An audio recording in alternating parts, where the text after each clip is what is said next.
Hello everyone. आप देख रहे हैं साइंस पॉइंट रांची। हम लोग स्टार्ट कर रहे हैं क्लास 12 का केमिस्ट्री चैप्टर 1 सॉल्यूशन। आपका क्लास 12 में जो फर्स्ट 3 चैप्टर है वो फिजिकल केमिस्ट्री है। कौन कौन? Solution, electrochemistry, chemical kinetics. Chapter 4 5 inorganic है और जो सेकंड बुक है पूरा ऑर्गेनिक केमिस्ट्री है। तो हम लोग क्या स्टार्ट कर रहे हैं? First unit solution. हम लोग यहाँ पे पढ़ने का तरीका क्या होगा? बोर्ड के हिसाब से हम लोग यहाँ पे स्टडी करते हुए चलेंगे जो आपके बोर्ड में काम आएगा, और यहाँ से आप जेई मेंस का बेस को तैयार कर सकते हैं। ठीक है।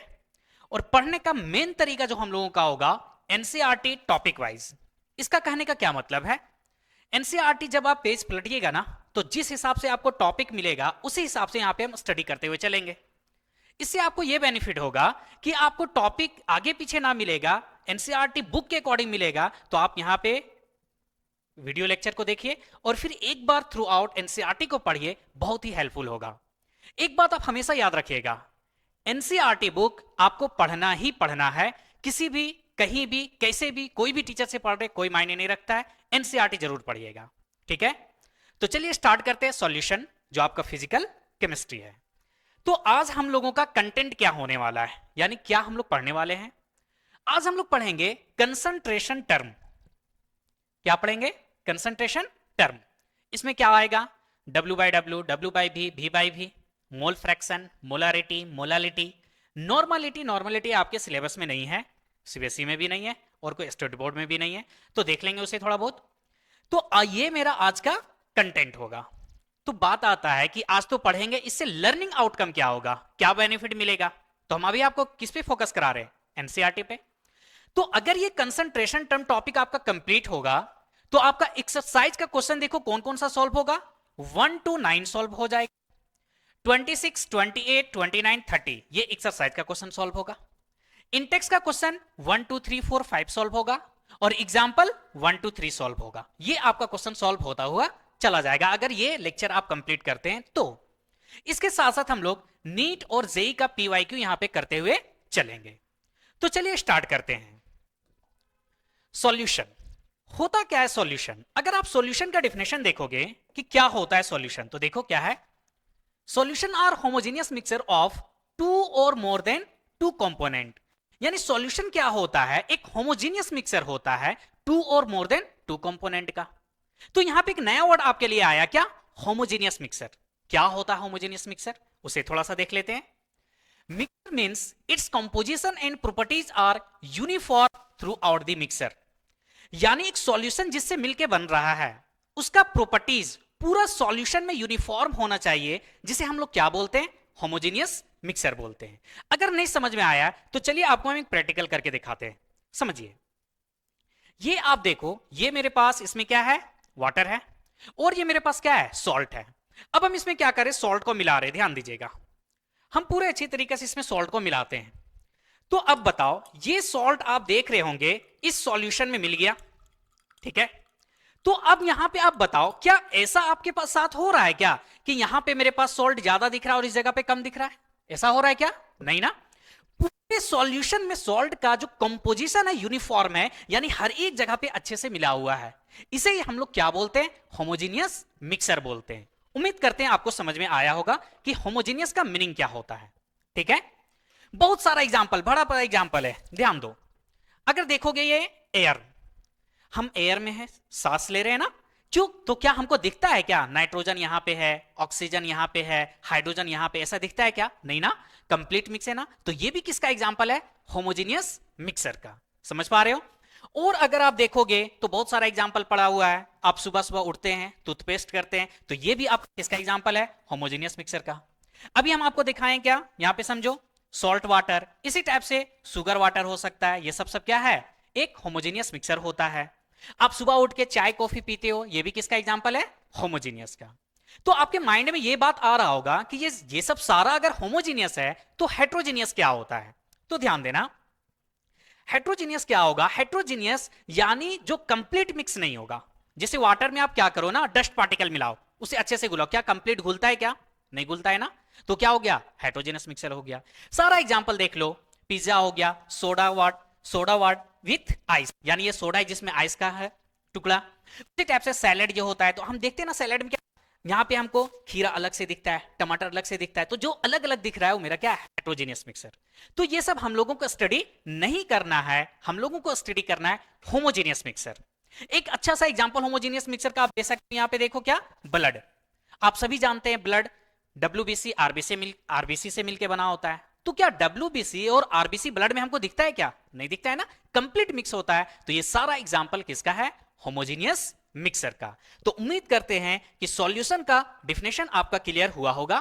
तो फिर से देखो क्या होता है, solution are homogeneous mixer of two और मोर देन टू कंपोनेंट, यानी सॉल्यूशन एक होमोजेनियस मिक्सर है जिसमें टू और मोर देन टू कंपोनेंट मिला हुआ होता है।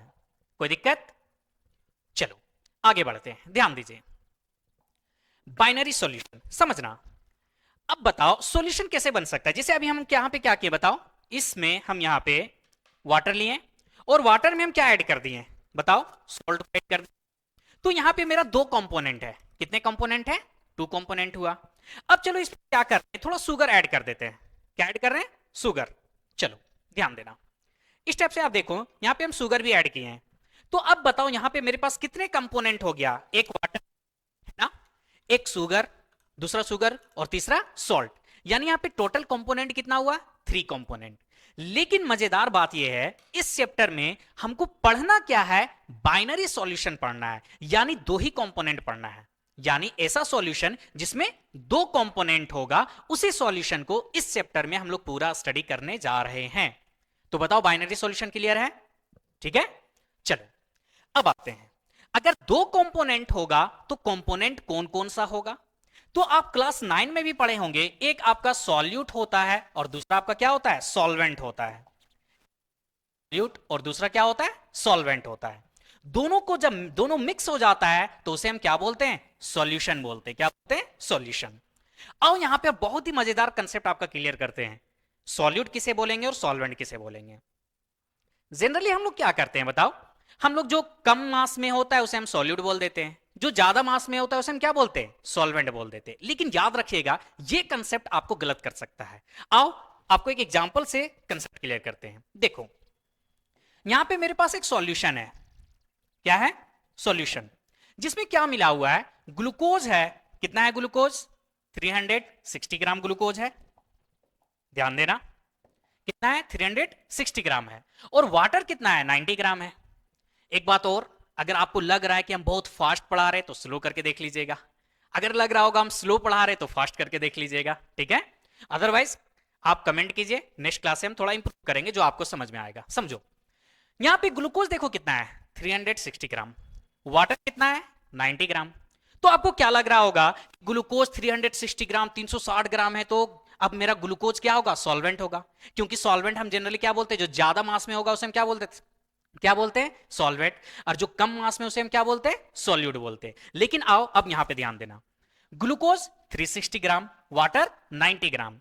तो अगर आप समझ रहे हैं कि ग्लूकोज मेरा यहां पे सॉल्वेंट है और वाटर सॉल्यूट है, तो आप गलत हो। क्यों गलत हो, आओ समझते हैं। यहां पे हम क्या करेंगे, ग्लूकोज का नंबर ऑफ मोल्स निकाल लेते हैं। क्या निकालते हैं, नंबर ऑफ मोल। बताओ आप मोल्स कैसे निकालते हो, अगर मास दिया है तो given mass by molar mass. तो ग्लूकोज का मास कितना दिया हुआ है, 360 ग्राम, ठीक। और ग्लूकोज का बताओ मोलर मास कितना होता है, 180 ग्राम। कितना होता है, 180 ग्राम। अगर आप इसे डिवाइड करोगे तो देखो ये कितने मोल्स आया, 2 मोल्स। कितने मोल्स आया, 2 मोल्स। यानी यहां पे अगर हम बात करें तो ग्लूकोज मेरा आ रहा है 2 मोल्स। बोलो कोई दिक्कत। अब यहां पे आप समझो, नेक्स्ट अब यहां वाटर पे बात कर लेते हैं, किस पे, वाटर पे। तो यहां वाटर का मास देखो, नंबर ऑफ मोल निकालते हैं वाटर का, तो मास कितना है, 90 ग्राम। और वाटर का मोलर मास कितना होता है, 18 ग्राम होता है। जब हम इसे डिवाइड कर रहे हैं तो बताओ कितने नंबर ऑफ मोल आया, 5 मोल्स। कितने नंबर ऑफ मोल्स आया, 5 मोल्स। तो हमेशा याद रखना केमिस्ट्री में मास पे बात नहीं होता है, मोल पे बात होता है। किस पे बात होता है, मोल पे। जिसका नंबर ऑफ मोल ज्यादा होगा वो सॉल्वेंट होगा, और जिसका नंबर ऑफ मोल कम होगा वो क्या होगा, सॉल्यूट होगा। तो देखो यहां पे ग्लूकोज कितने मोल्स आया, 2 मोल्स। वाटर कितने मोल्स आया, 5 मोल्स। तो आप देख रहे थे, अभी आप क्या सोच रहे थे, ग्लूकोज आपका क्या हो जाएगा, सॉल्वेंट, लेकिन मोल कम हो गया ना। तो इससे क्या पता चला कि यहां पे मेरा सॉल्यूट आपका क्या हो गया, ग्लूकोज होगा। क्या होगा, ग्लूकोज। और सॉल्वेंट आपका क्या हो गया, यहां पे वाटर हो गया। क्या हो गया, वाटर। तो इससे क्या पता चला कि जब भी हम देखेंगे ना सॉल्यूट और सॉल्वेंट को, तो वहां पे हम लोग मास पे ना बात करके किस पे बात करेंगे, मोल पे बात करेंगे। जो कम नंबर ऑफ मोल होगा उसे हम क्या बोल देंगे, सॉल्यूट।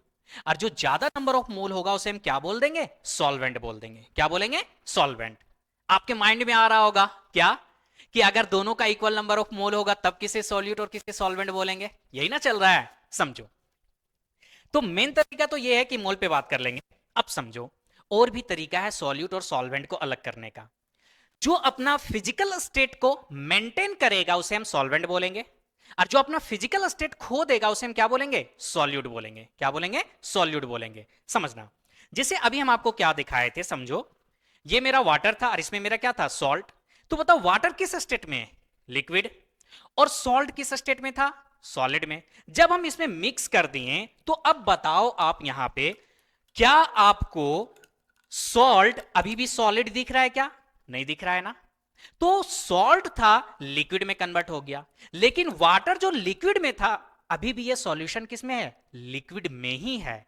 तो सॉल्ट सॉलिड से लिक्विड में कन्वर्ट हो गया, अपना फिजिकल स्टेट मेंटेन नहीं किया, उसे हम क्या बोलेंगे, सॉल्यूट बोलेंगे। और वाटर मेरा क्या हो जाएगा, सॉल्वेंट होगा। क्या होगा, सॉल्वेंट होगा। तो समझो, इसी बात को यहां पे लिखें, ध्यान देना।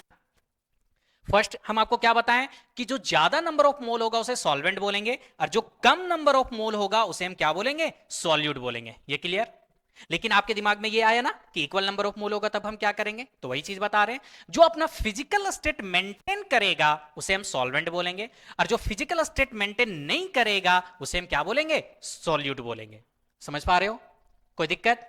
एक और डिफरेंस कर सकते हो, बताओ। समझ, ये वाटर, इसमें सॉल्ट हम ऐड किए हैं, ठीक है।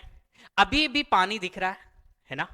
क्या नमक हमको यहां पे दिख रहा है, सॉल्ट दिख रहा है, नहीं ना। तो सॉल्ट पूरी तरीके से मिक्स हो गया ना। तो जो इनविजिबल हो जाता है, ध्यान देना, क्या, जो इनविजिबल हो जाएगा उसे हम सॉल्यूट बोलेंगे, और जो विजिबल होगा उसे हम क्या बोलेंगे, सॉल्वेंट बोलेंगे। इससे ज्यादा आपका नहीं आएगा सॉल्यूट सॉल्वेंट में कंसेप्ट। कोई दिक्कत यहां तक। तो सिंपल बताओ, सॉल्यूशन क्या है, एक होमोजीनियस मिक्सर है, टू और मोर देन टू कंपोनेंट का। लेकिन हम लोग स्टडी यहां पे क्या करेंगे, बाइनरी सॉल्यूशन, यानी जिसमें एक ही सॉल्यूट होगा और एक सॉल्वेंट होगा। सॉल्वेंट किसे बोल रहे, जो ज्यादा नंबर ऑफ मोल में होगा। सॉल्यूट किसे बोले, जो कम नंबर ऑफ मोल में होगा। बताओ, यहां तक क्लियर है ना। आओ आगे बढ़ते हैं, समझना। अब आपका यहां पे जो चैप्टर है वो स्टार्ट होता है, एनसीईआरटी देखिएगा तो वही लिखा मिलेगा आपको, एक्सप्रेशन कंसंट्रेशन ऑफ सॉल्यूशन। यानी मेनली हम यहां पे क्या बात करेंगे, कंसंट्रेशन टर्म बात करेंगे। क्या, कंसंट्रेशन टर्म।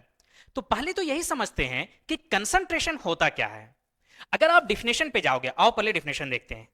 अगर आप डिफिनेशन पे जाओगे तो क्या लिखा हुआ देखो, the amount of solute dissolve पर लीटर वॉल्यूम ऑफ सॉल्यूशन और इन पर KG weight of solvent is called concentration. यानी पर लीटर यानी 1 लीटर सॉल्वेंट या फिर 1 केजी सॉल्वेंट में कितना मास आपका सॉल्यूट, कितना नंबर ऑफ मोल सॉल्यूट वहां पे डिसॉल्व है, वो उसका क्या कहलाएगा, कंसंट्रेशन कहलाएगा। नहीं समझ में आया, कोई बात नहीं। क्या कभी आप मम्मी को डांट पढ़ते हुए सुना, पापा मम्मी को डांट रहे हैं, किस लिए, चाय में चीनी क्यों ज्यादा डाल दी, है ना, चाय में चीनी। तो अब यहां पे थोड़ा सा समझना, चाय में चीनी डालने, ज्यादा डालने मतलब क्या हुआ, कि शुगर का अमाउंट ज्यादा है ना, वहां पे शुगर का मास ज्यादा है। क्या बड़ी सिस्टर को मम्मी का डांट पड़ते हुए सुना है कि सब्जी में इतना नमक क्यों डाल दी, तो वहां पे क्या हो रहा है, सब्जी में यानी सॉल्ट ज्यादा है। समझ पा रहे हैं, तो ज्यादा वो किसको रिप्रेजेंट कर रहा है, कंसंट्रेशन को। समझ पा रहे हैं, हम लोग जनरल वर्ड में क्या बोल देते हैं, मास पे बात करते हैं, लेकिन केमिस्ट्री में किस पे बात करेंगे, मोल पे बात कर लेंगे। आप उम्मीद करते हैं क्लियर हो गया होगा। समझ पा रहे हो, नहीं क्लियर हुआ तो एक तरीका और है क्लियर करने का, समझना। हम इसमें क्या किए अभी, एक देखें, पूरा मेरे पास एक था जिसमें हम सॉल्ट ऐड किए, और ये शुगर भी हम इसमें ऐड कर दे रहे हैं, ठीक है। तो अब यहां पे ध्यान देना, इसमें अब मेरे पास क्या है, पूरा एक सॉल्यूट और सॉल्वेंट, ये मेरा साइज है, अमाउंट इतना लिए। एक और सॉल्यूशन हम तैयार करें, ध्यान देना। इस सॉल्यूशन में, इस सॉल्यूशन में हम क्या कर रहे हैं, सिर्फ हम इसमें सॉल्ट को ऐड कर रहे हैं। देखो, सिर्फ यहां पे हम क्या किए, सॉल्ट को ऐड किए, समझना, ठीक है। तो आप देखो यहां पे दोनों का यहां पे क्या है, अमाउंट सेम है, लेकिन इसमें अभी मेरे पास, अगर इसे हम डब्बा समझ लें, आ जाओ, इसे अगर हम एक डब्बा समझ लें तो एक यहां पे हम क्या किए हैं, सिर्फ एक डब्बा यहां पे क्या ऐड किए, शुगर। लेकिन इसमें यहां पे हम क्या किए, दो डब्बा, एक सॉल्ट और एक शुगर ऐड किए ना। तो इस सॉल्यूशन का हम क्या, कंसंट्रेशन ज्यादा है, और इस सॉल्यूशन का यहां पे हम क्या बोलेंगे, कंसंट्रेशन कम है। बताओ क्लियर है? तो सिंपल कंसंट्रेशन क्या होता है, पर केजी सॉल्वेंट, पर केजी सॉल्वेंट या पर लीटर सॉल्यूशन, सॉल्वेंट में कितना number of mole of solute उसमें प्रेजेंट है। कोई दिक्कत? चलो अब समझना, जो कंसंट्रेशन होता है हम लोग दो टाइप का मेजरमेंट करते हैं, एक होता है क्वालिटेटिव और एक होता है क्वांटिटेटिव। अभी हम आपको एग्जांपल दिए कि बड़ी सिस्टर मम्मी से डांट सुनती है कि नमक सब्जी में ज्यादा क्यों होती, तो ऐसा थोड़ी मम्मी बोलती है कि 2 ग्राम नमक ज्यादा डाल दे, सिर्फ वहां पे कंपेयर करते हैं कि ज्यादा नमक है कि कम नमक है, उसे हम बोलेंगे क्वालिटेटिव। और अगर नमक ज्यादा है तो कितना ज्यादा है उसे हम बोलेंगे क्या, क्वांटिटेटिव। और इस चैप्टर में हम लोग क्वालिटेटिव कंसंट्रेशन नहीं स्टडी करेंगे, यहां पे हम लोग स्टडी क्या करेंगे, क्वांटिटेटिव कंसंट्रेशन टर्म को स्टडी करेंगे। बोलो कोई दिक्कत? चलो, तो उम्मीद करते हैं कि कंसंट्रेशन क्या है आपको समझ में आया होगा। ठीक, अब आ जाओ, कंसंट्रेशन जो टर्म होता है ना, एक वॉल्यूम पे, टेम्परेचर पे डिपेंड करेगा और एक टेम्परेचर पे डिपेंड नहीं करेगा। जनरली आपके बोर्ड में क्वेश्चन दे देता है कि बताओ इनमें से कौन टेम्परेचर डिपेंडेंट है, मोलारिटी और मोलालिटी का बात बहुत बार क्वेश्चन में आया हुआ है ना, कि कौन टेम्परेचर पे डिपेंड है और कौन टेम्परेचर पे डिपेंड नहीं करता है। तो समझना, जो टेम्परेचर पे डिपेंड है, कौन कौन सा टर्म है यहां पे देखो, percentage V by B, W by B, molarity, normality. और अगर पीपीएम को हम लोग वॉल्यूम बाय वॉल्यूम और W बाय V में कंसीडर कर रहे हैं तो ये क्या होगा, टेम्परेचर डिपेंडेंट होगा। टेम्परेचर इंडिपेंडेंट क्या हो जाएगा, percentage W by W, mole fraction, molality, sorry यहां मोलारिटी लिखा हो लेकिन यहां पे क्या होगा, मोलालिटी होगा, क्या होगा, मोलालिटी। और पीपीएम अगर W बाय W में है तो बात आता है कि हम ये रट्टा मारेंगे कि ये टेम्परेचर डिपेंडेंट है और ये टेम्परेचर इंडिपेंडेंट है, नहीं रट्टा नहीं मारेंगे, थोड़ा सा समझना। जब भी फॉर्मूला में अगर वॉल्यूम आ जा रहा है, क्या आ रहा है, ध्यान दो, इधर इधर सो के नहीं पढ़ना है, ध्यान दो, पढ़ना है तो अच्छे से बैठ के पढ़ो, इधर ध्यान दो। हम क्या बोल रहे हैं, जब भी सॉल्यूशन में, अब फॉर्मूला आप लिखते हो ना, फॉर्मूला में अगर वॉल्यूम आ गया, क्या आया, वॉल्यूम, तो टेम्परेचर डिपेंडेंट हो जाएगा, और अगर वॉल्यूम नहीं आएगा तो क्या होगा, टेम्परेचर इंडिपेंडेंट होगा। बताओ क्लियर है? जस्ट लाइक एग्जांपल हम दो लेते हैं, मोलारिटी, अभी हम लोग पूरा स्टडी करेंगे लेकिन समझना थोड़ा सा। मोलारिटी क्या होता है, मोलारिटी का formula, number of moles of solute, क्या होता है, number of moles of solute, और यहां पे मेरा क्या होता है, volume of solution in litre. और यही अगर हम बात करें मोलालिटी का, किसका, मोलालिटी का, तो ये क्या होता है, number of moles of solute, अभी हम डिटेल में पढ़ेंगे फॉर्मूला, टेंशन मत लेना, बाय सॉल्वेंट इन केजी, क्या, सॉल्वेंट किसमें, केजी में। तो यहां पे आप फॉर्मूला में देखो, क्या यहां पे वॉल्यूम आया, और इस फॉर्मूला मोलालिटी में देखो क्या वॉल्यूम आया, क्या नहीं आया ना। तो जिसमें वॉल्यूम आएगा टेम्परेचर डिपेंडेंट होगा, जिसमें वॉल्यूम नहीं आएगा टेम्परेचर इंडिपेंडेंट होगा, बस इतना सा फंडा याद रखना है आपको। बताओ क्लियर है? ठीक है, चलो अब आगे आ जाओ। तो अब हम फर्स्ट कंसंट्रेशन टर्म डिस्कस करते हैं, क्या, मास परसेंटेज। मास परसेंटेज को जनरली W बाय W से लिखा जाता है। क्या होता है समझना, the mass percentage of a component of solution is defined as, ये एनसीईआरटी का डिफिनेशन है, फिर अभी हम आपको डिटेल में भी समझाएंगे क्या होता है मास percentage, mass of the component in the solution by total mass of the solution, और परसेंटेज है तो 100 से ये क्या हो गया, मल्टीप्लाई हो गया। ठीक, कुछ नहीं समझ में आया, इधर ध्यान दो, आप क्लास 10 देके आए हो ना, आप अपना मार्क्स 10th का मार्क्स कैसे निकाला, बताओ परसेंटेज कैसे निकाले आप, जो आप मार्क्स लाएं टोटल ऑब्टेन्ड मार्क्स, और उसको डिवाइड कितने किए, जितने मार्क्स का टोटल एग्जाम था और 100 से मल्टीप्लाई कर देंगे। वही फंडा परसेंटेज में हमेशा चलता है। ध्यान देना, अगर हम निकालेंगे मास परसेंटेज ऑफ सॉल्यूट, क्या, मास परसेंटेज ऑफ सॉल्यूट, तो सॉल्यूट का मास एबव में रखेंगे, मास ऑफ सॉल्यूट, और नीचे क्या रखोगे, तो अभी हम आपको क्या बताएं, आप अपना परसेंटेज टेंथ में कैसे निकाले, जो आप नंबर लाएं नीचे क्या रखें, टोटल नंबर, तो यहां नीचे क्या रखोगे, टोटल मास। तो टोटल मास का मतलब क्या हुआ, सॉल्यूट का मास और सॉल्वेंट का मास, और दोनों को जब आप ऐड कर दोगे तो किसका मास निकला, सॉल्यूशन का। तो यहां पे मेरा क्या होगा, mass of solution, mass of solution. इसे हम क्या करेंगे, 100 से मल्टीप्लाई कर देंगे, तो ये मेरा निकल गया मास परसेंटेज ऑफ सॉल्यूट, जिसे हम लोग परसेंटेज W/W से रिप्रेजेंट करेंगे। इसी टाइप से अगर यहां पे बोलता मास परसेंटेज ऑफ सॉल्वेंट, तो ऊपर में क्या लिखते हैं, मास ऑफ सॉल्वेंट, और नीचे क्या लिखते हैं, मास ऑफ सॉल्यूशन, 100 से मल्टीप्लाई कर देते। समझ पा रहे हो ना। अगर कुछ नहीं दिया है, ना सॉल्यूट ना सॉल्वेंट, तो हमेशा याद रखना सॉल्यूट का फाइंड करना है। किसका फाइंड करना है, सॉल्यूट का। आओ एक और एग्जांपल समझते हैं। यहां समझना, ये एनसीईआरटी क्या लिखा हुआ ध्यान देना। 10 gram glucose in water by mass, इसका मतलब क्या होगा, sorry 10% glucose in water by mass, इसका मतलब क्या होगा, ध्यान देना क्या बोल रहे हैं, 10% ग्लूकोज बाय मास, इसका मीनिंग क्या होगा। तो याद रखना परसेंटेज हमेशा हम लोग किस में निकालते हैं, 100 में निकालते हैं। तो 10% ग्लूकोज बाय मास का मतलब क्या है कि 100 बाय मास यानी मास पे बात करेंगे, और परसेंटेज है यानी 100 पे बात करेंगे। तो बाय मास कहने का मतलब टोटल यहां पे मास कितना हो गया, 100 ग्राम, कितना हुआ 100 ग्राम। तो 10% ग्लूकोज बाय मास का मतलब क्या है कि 10 gram glucose, 10 gram glucose dissolved है 100 ग्राम सॉल्यूशन में, किसमें, 100 ग्राम सॉल्यूशन में। और अभी हम क्या देखें, सॉल्यूट प्लस सॉल्वेंट क्या होता है, सॉल्यूशन होता है। तो इसका दूसरा मीनिंग हम क्या बोल सकते हैं कि 10 ग्राम ग्लूकोज डिजॉल्व्ड है 90 ग्राम वाटर में, इसमें 90 ग्राम वाटर में। समझ पा रहे हो। तो इस टाइप से आपको मीनिंग समझना होगा कि 10% ग्लूकोज बाय मास बोला, उसका मीनिंग क्या होगा। तो देखो ये एनसीईआरटी का लैंग्वेज है, it means that 10 gram of glucose is dissolve in 90 gram of water. 90 gram water बोले, अगर सॉल्यूशन बोलेंगे तो 100 ग्राम सॉल्यूशन। बताओ समझ पा रहे हो। तो ये था आपका परसेंटेज W/W, सारा कंसेप्ट इसी टाइप से निकलेगा, V/V इसी टाइप से निकलेगा, W/V इसी टाइप से निकलेगा, कहीं कोई दिक्कत नहीं होगा। आओ सेकंड देखते हैं। देखो वॉल्यूम परसेंटेज यानी V/V परसेंटेज। तो अभी तो हम आपको बताए थे कि वॉल्यूम परसेंटेज अगर निकालना है, ध्यान देना, वॉल्यूम परसेंटेज ऑफ, ये अगर फाइंड करना है हम लोगों को, तो बताओ किसका बात कर रहे हैं, सॉल्यूट का। किस में बात कर रहे हैं, वॉल्यूम में। तो ऊपर मेरे पास क्या होगा, वॉल्यूम ऑफ सॉल्यूट होगा, तो यहां पे क्या होगा, वॉल्यूम ऑफ सॉल्यूट।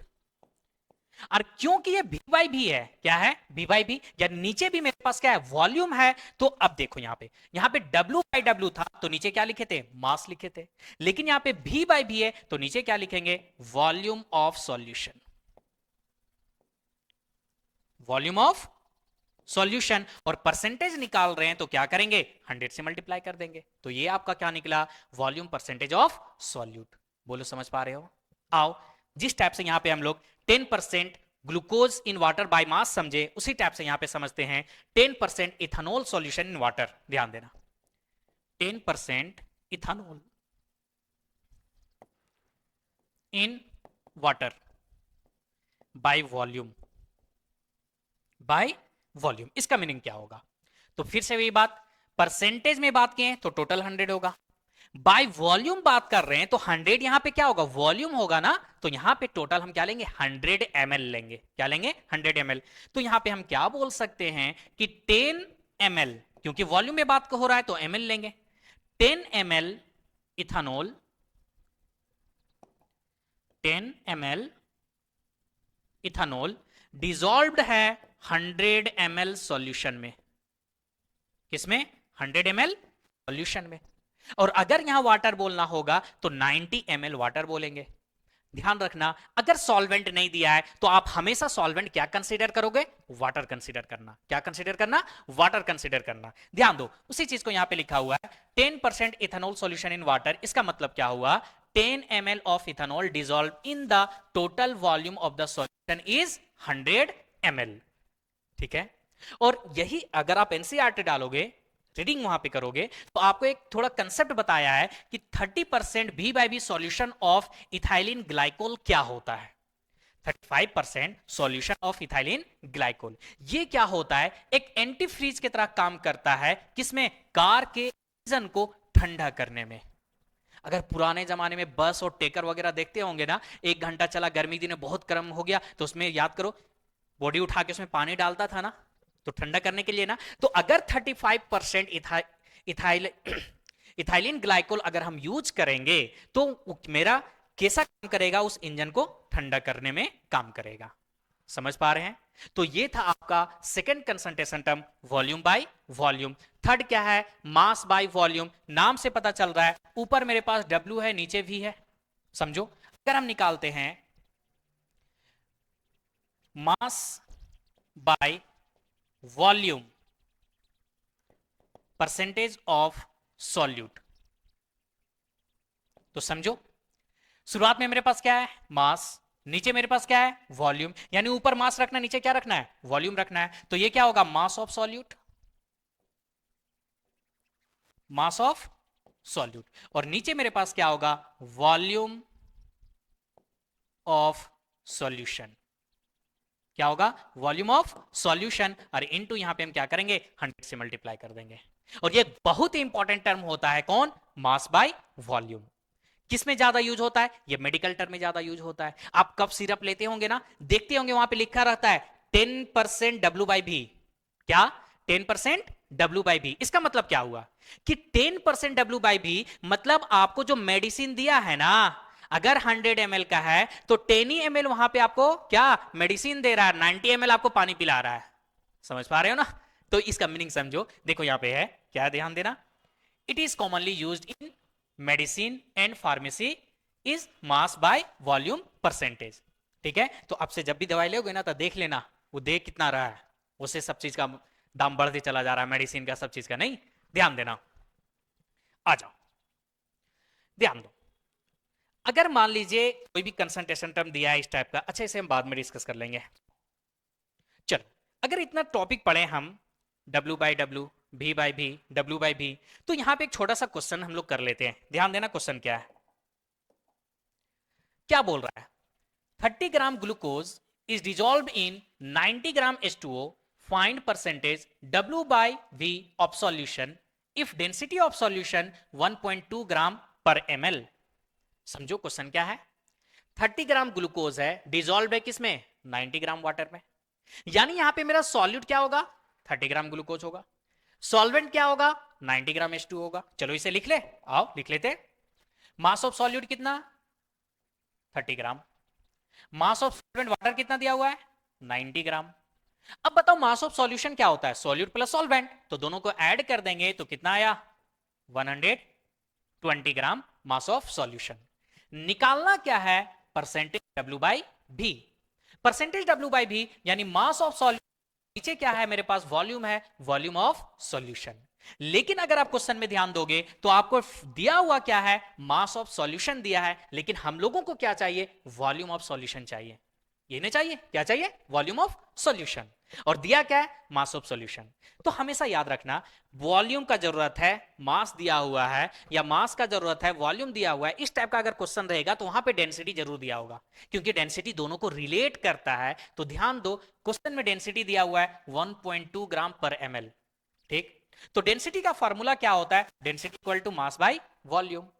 अगर हम डेंसिटी सॉल्यूशन का कर निकाल रहे हैं, किसका, सॉल्यूशन का, तो यहां मास भी किसका होगा, बताओ, सॉल्यूशन का, सॉल्यूशन का होगा। ठीक, तो यहां से हम निकाल लेंगे वॉल्यूम ऑफ सॉल्यूशन, वॉल्यूम किसका, सॉल्यूशन का। तो क्या होगा, मास किसका, सॉल्यूशन का, और नीचे डेंसिटी किसका, सॉल्यूशन का। बताओ यही ना। तो मास ऑफ सॉल्यूशन हमको मिल गया कितना, 120 ग्राम। डेंसिटी ऑफ सॉल्यूशन कितना है, 1.2 ग्राम पर ml। यही तो है, समझ पा रहे हो ना। अगर यहां पे हम सॉल्व करें, इस पॉइंट को हटाएंगे तो यहां पे क्या होगा, 10 से मल्टीप्लाई होगा। देखो ये 12 से 12 कट गया, कितना बचा, 10, यानी वॉल्यूम कितना आया मेरे पास, 100 ml आया। कितना आया, 100 ml आया। यानी यहां पे सॉल्यूशन का वॉल्यूम हमको मिल गया। तो निकालना क्या है, W/V। अब चलो पुट कर दो यहां पे फॉर्मूला में, मास ऑफ सॉल्यूट, तो मास ऑफ सॉल्यूट मेरे पास कितना है 30, वॉल्यूम ऑफ सॉल्यूशन कितना निकला 100, और परसेंटेज निकाल रहे तो 100 से तो मल्टीप्लाई करेंगे ना, तो ये 100 कट गया, तो यहां पे मेरे पास कितना आया, ये आया 30% W/V। ये आपका आंसर हो जाएगा। बताओ इस टाइप का क्वेश्चन बना लोगे ना? याद रखना इस टाइप का क्वेश्चन देता है डेंसिटी से रिलेट करके। ठीक है, क्या लेक्चर हो रहा है, क्या यहीं पे छोड़ दे क्या? कितने कंसंट्रेशन टर्म और है देख लो। चलो इसे कर लेते हैं, मोलारिटी मोलारिटी बाद में देख लेते हैं, पीपीएम भी कर लेते हैं। आ जाओ, ध्यान देना, क्या पीपीएम, पार्ट्स पर मिलियन, क्या होता है ये पहले इसे समझते हैं। कुछ नहीं, जैसे आप परसेंटेज किस में निकालते हो 100 में, पीपीएम किस में निकालोगे, नाम में चले जाओ, पार्ट्स पर मिलियन, यानी किस में निकालोगे, मिलियन में निकालोगे। समझ पा रहे हो? फिर से ध्यान दो इधर इधर, परसेंटेज किस में निकालते हो 100 में, पीपीएम किस में निकालोगे मिलियंस में। अब बात आता है परसेंटेज तो पढ़े हैं, तो हम फिर यहां पे पीपीएम क्यों पढ़ रहे हैं? तो जहां पे सॉल्यूट बहुत बहुत कम अमाउंट में होता है वहां पे जरूरत पड़ता है किसका, पीपीएम का। ठीक, जस्ट एग्जांपल समझो, आप सुने होंगे कि दिल्ली जो इंडिया का कैपिटल है, पूरा वर्ल्ड में सबसे ज्यादा पॉल्यूटेड सिटी में गिनती आ रहा है, यानी हवा वहां पे बहुत ज्यादा पॉल्यूटेड है। तो क्या दिल्ली में हवा में गंदगी दिख रहा है क्या, डस्ट पार्टिकल उड़ते हुए दिख रहा है क्या? नहीं ना। समझ पा रहे हो ना? तो उस सब कैटेगरी में किस में बात होता है, पीपीएम में बात होता है। किस में बात होता है, पीपीएम में। तो जहां पे सॉल्यूट बहुत बहुत कम अमाउंट में होगा, है ना, उस टाइप के सॉल्यूशन को हम लोग किस में बात करेंगे, पीपीएम में बात करेंगे। आओ डिफिनेशन देखो, क्या लिखा, weight of solute in gram present in 10⁶, यानी मिलियन, 10⁶ मतलब क्या, million gram solution is called ppm of the solution. कहां पे यूज करते हैं, concentration of pollutant gas is air में यूज करते हैं। Concentration of fluoride ion in toothpaste, देखो बहुत इंपॉर्टेंट है समझना, हम लोग जो टूथपेस्ट करते हैं ना, अगर उसमें मेरा फ्लोराइड आयन, कौन सा, फ्लोराइड आयन अगर 1 ppm है तो कोई दिक्कत नहीं है। क्या बोल रहे, देखो बहुत इंपॉर्टेंट, यहां से समझ में आएगा। अगर मेरा टूथपेस्ट में फ्लोराइड कितना है 1 ppm है तो कोई दिक्कत नहीं होगा। लेकिन समझना, यही फ्लोराइड आयंस अगर 1.5 ppm हो गया, 1.5 ppm, तो ये टूथ डीके स्टार्ट कर देगा, यानी दांत खराब होना आपका स्टार्ट हो जाएगा। तो इमेजिन करो 1 ppm का मीनिंग समझो, यहां पे 1 gram fluoride ion present in 1 million gram toothpaste. समझ पा रहे हो ना? तो इसका मीनिंग क्या हो रहा है कि 1 gram fluoride ion present in 10⁶ gram toothpaste में। तो आप सोचो 1.5 थोड़ा सा तो ही बड़ा, बहुत कम बड़ा, यानी इसका मीनिंग क्या हुआ कि 1.5 gram fluoride ion dissolve in 10⁶ gram toothpaste में। तो क्या बहुत ज्यादा बढ़ा क्या, नहीं ना, 0.5 ग्राम ही तो बढ़ा, वो भी किस में, मिलियन ग्राम में। तो यहां पे टूथ डीके मेरा कुछ नहीं होगा, लेकिन यहां पे टूथ डीके स्टार्ट हो जाएगा। बोलो समझ पा रहे हो? तो देखते हो, तो जहां पे सॉल्यूट के माइनर चेंजिंग में बहुत इफेक्ट करता है, उसे हम लोग किस में स्टडी करते हैं, पार्ट्स पर मिलियन में, यानी पीपीएम में स्टडी करते हैं। क्लियर है? अब जैसे आप सारा निकाल लें, W/W, W/V, V/V, उसी टाइप से आप पीपीएम निकालो। समझो, अगर हमको पीपीएम निकालना है, पीपीएम ऑफ सॉल्यूट ये निकालना है, किस में निकालना है, ये सारा टर्म में होता है, चलो W/V में निकालते हैं। किस में, W/V में। ध्यान देना, तो बताओ सॉल्यूट का, तो ऊपर क्या लिखोगे, mass of solute, mass of solute. बताओ नीचे क्या लिखोगे, मास ऑफ सॉल्यूशन लिखोगे। क्या लिखोगे, मास ऑफ सॉल्यूशन। परसेंटेज में 100 से मल्टीप्लाई करते हो, यहां पे क्या चीज से मल्टीप्लाई करोगे, मिलियन से मल्टीप्लाई करोगे, यानी 10⁶ से मल्टीप्लाई करोगे। बस यही तो है पीपीएम। बताओ समझ पा रहे हो? अभी भी डाउट है, एक क्वेश्चन कर लो, क्लियर हो जाएगा। देखते हैं, देखो यहां पे आपका एनसीईआरटी का फॉर्मूला लिखा हुआ है, number of parts of the component, total number of parts of all component of the solution into 10⁶। आओ क्वेश्चन को सॉल्व करो, ज्यादा समझ में आएगा। देखो क्वेश्चन क्या है, समझना, 500 gram sample of toothpaste contain 0.02 gram fluoride ion, the concentration of ions is, option क्या है, 2 ppm, 4 ppm, 6 ppm, 8 ppm। देखो फ्लोराइड आयन आया तो टूथपेस्ट का बात किया ना, तो ये बहुत इंपॉर्टेंट होता है। आओ निकालते हैं, तो सिंपल है, क्या निकालना है, फ्लोराइड आयन का पीपीएम। तो ऊपर क्या रखोगे, मास ऑफ फ्लोराइड आयन कितना है, चलो डायरेक्ट बना लेते हैं 0.02, कितना है 0.02। नीचे क्या रखोगे, मास ऑफ द सॉल्यूशन कितना दिया हुआ है 500। किस में निकालना है, पीपीएम में, किससे मल्टीप्लाई करोगे 10⁶ से मल्टीप्लाई करोगे। बोलो समझ पा रहे हो। तो बताओ अगर इस पॉइंट को हम हटाते हैं तो यहां पे क्या होगा, 30 आएगा ना, ठीक है यहां तक। चलो अब यहां पे ध्यान देना, ये 30 और ये 20, 5 0 कट गया, ये 10⁶ है, तो 5 0 कट जाएगा तो ऊपर में क्या बचेगा, सिर्फ 10 ही बचेगा ना। यानी मेरे पास ऊपर में क्या बचा, 2 × 10 20, और नीचे मेरे पास क्या है 5, 5 4 जा 20, यानी कितना आया 4 ppm आया, कितना आया 4 ppm, यानी your answer will be 4 ppm। बताओ कोई दिक्कत नहीं ना। तो इस टाइप से यहां पे हम लोग कंसंट्रेशन टर्म क्या क्या कंप्लीट किए, चलो ध्यान देना। यहीं तक छोड़ते, लेक्चर थोड़ा लंबा हो जाएगा तो आप भी बोर हो जाओगे, ध्यान दो। हम कंसंट्रेशन टर्म में क्या पढ़े, W/W, W/B, V/V और ppm पढ़े है ना। नेक्स्ट क्लास में हम लोग मोलारिटी मोलालिटी पढ़ेंगे। नेक्स्ट क्लास मिला के ये पूरा कंसंट्रेशन टर्म कंप्लीट होगा और उसका लर्निंग आउटकम आपका ये हो जाएगा, है ना। ये सारा क्वेश्चन एक लेक्चर और आप देख लोगे तब ये सारा क्वेश्चन इतना एक्सरसाइज का, इंटेक्स का, एग्जांपल का। आज तो हम लोग बहुत कम क्वेश्चन सॉल्व किए, नेक्स्ट क्लास में नीट और जेई का भी क्वेश्चन इस टॉपिक से रिलेटेड लेटेस्ट क्वेश्चन, ऐसा नहीं बहुत पुराना उठाएंगे और आपको बताएंगे, नहीं नहीं, इधर 24 25 में 23 में जिस टाइप का क्वेश्चन आया उसको लेके हम लोग यहाँ पे डिस्कस करेंगे, ठीक है। तो चलो यहीं पे आज हम लोग कंप्लीट करते हैं, ठीक है। कैसा लगा लेक्चर कमेंट में जरूर बताइएगा, कुछ इंप्रूव करना है तो जरूर बताइएगा, क्योंकि हम आपसे हैं, है ना। आप कमेंट करोगे तभी तो हमको समझ में आएगा हम अच्छा पढ़ा पा रहे हैं नहीं पढ़ा पा रहे। देखिए टीचर खराब नहीं पढ़ाते, कोई इतना ध्यान रखिएगा, टीचर वही अच्छा है जो स्टूडेंट को जिससे समझ में आने लगे, ठीक है। तो आप जरूर बताना कैसा आपको ये लेक्चर लगा। मिलते हैं नेक्स्ट लेक्चर के साथ, थैंक यू।